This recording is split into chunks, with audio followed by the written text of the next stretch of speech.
శీతాకాల శీతాకాల విడుదలలో భాగంగా రాష్ట్రపతి ద్రౌపది ముర్ము ఈ నెల 17 నుంచి 21 వరకు హైదరాబాద్ లోని రాష్ట్రపతి నిలయంలో బస చేస్తారని రాష్ట్ర ప్రభుత్వ ప్రధాన కార్యదర్శి కె రామకృష్ణారావు తెలిపారు.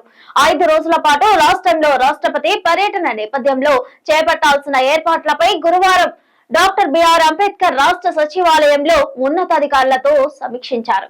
రాష్ట్రపతి పర్యటనకు సంబంధించిన అధికారులు సమన్వయంతో పనిచేసి విస్తృత ఏర్పాట్లు చేయాలని సిఎస్ ఆదేశించారు.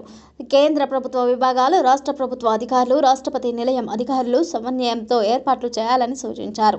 పోలీస్ శాఖ తగు భద్రత, ట్రాఫిక్ బందోబస్తు ప్రణాళికను రూపొందించాలని, అగ్నిమాపక శాఖ అవసరమైన సిబ్బందితో పాటు తగిన అగ్నిమాపక ఏర్పాట్లు, ఫైర్ టెండర్లను ఏర్పాటు చేయాలని, వైద్య ఆరోగ్య శాఖ వైద్య బృందాన్ని అందుబాటులో ఉంచాలని ఆదేశించారు. రోడ్డు భవనాల శాఖ విభాగం అవసరమైతే భారీ కేటరింగ్లు, ఇతర ఏర్పాట్లు చేయాలని, జిహెచ్ఎంసి పోలీస్ శాఖల సమన్వయంతో రోడ్ల మరమ్మతులు చేపట్టాలని, నిరంతర విద్యుత్ సరఫరా ఉండే విధంగా తగు చర్యలు తీసుకోవాలని విద్యుత్ శాఖ అధికారులను ఆదేశించారు. రాష్ట్రపతి నిలయంలో 24 గంటలు స్నేక్ క్యాచర్ బృందాన్ని అందుబాటులో ఉంచాలని ఆదేశించారు.